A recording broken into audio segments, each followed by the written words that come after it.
들으면서 건강해지는 우리 가족 건강지킴이입니다. 오늘은 일상에서 많은 분들이 겪고 계신 불편함, 바로 피부 가려움증에 대해 이야기해보려 합니다.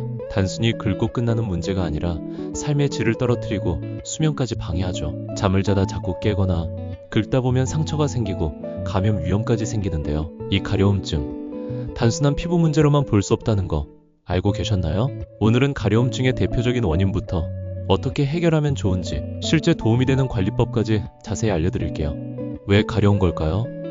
피부 가려움증의 원인부터 알아볼게요. 가려움증은 피부에 어떤 문제가 생겼다는 신호입니다. 가장 흔한 원인은 건조함이에요. 특히 가을과 겨울처럼 습도가 낮은 계절엔 피부에 수분이 날아가면서 가려움증이 심해질 수 있습니다. 나이가 들수록 피부가 얇아지고 보습력이 떨어지면서 더 쉽게 가렵기도 하죠. 두 번째로 피부염도 주요 원인입니다. 아토피 피부염, 접촉성 피부염, 지루성 피부염 등이 대표적이죠. 이럴 땐 단순한 보습만으로는 해결되지 않고 염증을 가라앉히는 치료가 필요합니다. 또 음식 알레르기나 약물 부작용, 스트레스, 호르몬 변화도 피부 가려움증을 유발할 수 있어요. 몸속 이상이 피부로 나타나는 경우도 많습니다. 간질환, 신장질환, 갑상선 문제처럼 내부 장기의 이상이 피부 증상으로 이어지는 경우도 있고요. 정리하자면 피부 가려움은 겉으로만 해결하려 하지 말고 몸속 상태도 함께 살펴봐야 한다는 뜻입니다. 일상에서 나타나는 가려움, 이런 신호들을 주의하세요. 가려움은 전신에 나타날 수도 있고 특정 부위에 국한되어 생기기도 합니다. 대표적으로 팔, 다리, 등, 배, 엉덩이, 정강이처럼 피지선이 적은 부위에서 자주 생기는데요. 특히 팔뚝 안쪽이나 허벅지, 등처럼 긁기 어려운 부위일수록 더 괴롭습니다. 가려움증은 상황에 따라 다양하게 나타납니다. 특히 밤에 심해지는 경우가 많아요. 잠들기 전 몸의 온도가 약간 올라가면서 피부도 민감해지기 때문입니다. 또 옷을 벗고 피부가 공기와 직접 닿을 때 자극을 더 많이 느끼기도 하죠. 샤워 후 몸이 당기거나 긁고 나면 살이 부풀어 오르거나 뭔가 닿았을 때 유난히 간지럽다면 피부 장벽이 약해졌다는 신호일 수 있습니다. 특히 반복적으로 같은 부위가 가렵고 각질이 일어나거나 붉게 변한다면 단순한 건조증이 아니라 만성 피부염일 수도 있어요. 무심코 긁는 습관도 문제입니다. 긁으면 일시적으로는 시원하지만 피부가 더 상해서 가려움이 심해지는 악순환이 반복되죠. 가려움증, 어떻게 해결할 수 있을까요? 가려움증을 다스리는 첫걸음은 보습입니다. 특히 샤워 후 3분 이내에 로션이나 크림을 발라 피부 속 수분이 날아가지 않도록 막아주는 게 중요하죠. 피부과 전문의들은 피부 장벽 보호에 효과적인 보습제를 꾸준히 바르는 것이 중요하다고 조언합니다. 단순한 로션만으로 부족할 때는 세라마이드나 히알루론산이 들어간 고보습 제품을 사용하는 것이 좋습니다. 건조한 겨울철에는 하루 2에서 3번, 필요한 부위엔 덧바르는 것도 괜찮습니다. 두 번째는 자극을 피하는 것입니다.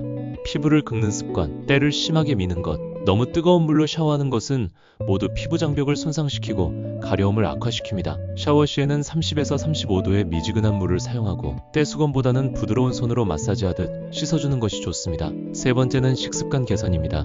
설탕이나 밀가루, 튀긴 음식은 피부에 염증을 일으키고 가려움을 유발할 수 있습니다. 실제로 피부과 전문의들은 가려움증 환자에게 항산화 식품, 오메가3가 풍부한 음식을 권합니다. 등 푸른 생선, 아보카도, 견과류, 브로콜리, 블루베리 등이 대표적이죠. 네 번째는 스트레스 관리입니다. 스트레스는 신경계와 면역계에 영향을 줘 피부 상태를 악화시킵니다. 특히 가려움은 심리적인 요인과 밀접해서 불안하거나 예민할 때 더 심하게 느껴질 수 있다는 연구 결과도 있습니다. 명상, 산책, 가벼운 운동 등으로 마음을 안정시키는 것도 중요합니다. 다섯 번째는 약물 치료입니다. 만성적인 가려움이나 피부염은 항히스타민제나 국소 스테로이드제 같은 약물이 필요할 수 있어요. 하지만 반드시 전문의의 진단을 받고 적절한 용법을 따르는 것이 기본입니다. 무턱대고 연고를 바르다 보면 오히려 피부가 얇아지거나 색소 침착이 생길 수 있어요. 여섯 번째는 건강상태 점검입니다. 간, 신장, 갑상선 이상으로 생기는 가려움증은 피부 치료만으로는 해결되지 않습니다. 최근 발표된 미국 메이오 클리닉의 연구에 따르면 특별한 피부 질환 없이도 전신질환으로 인한 가려움증을 호소하는 중장년층이 늘고 있다고 합니다. 피부 외에 피로감, 체중 변화, 눈과 입마름 증상이 함께 있다면 병원에서 종합적인 검사를 받는 것이 좋습니다. 마지막으로는 생활습관의 꾸준한 실천입니다. 하루하루의 습관이 피부 상태에 영향을 미칩니다. 실내 습도를 50에서 60%로 유지하고 수면이나 기능성 속옷처럼 피부 자극이 적은 옷을 입는 것도 도움이 됩니다. 이불, 베개도 주기적으로 세탁해 진먼지 진드기나 곰팡이로 인한 자극을 줄여주세요. 피부 가려움증은 단순히 긁고 참는 문제가 아닙니다.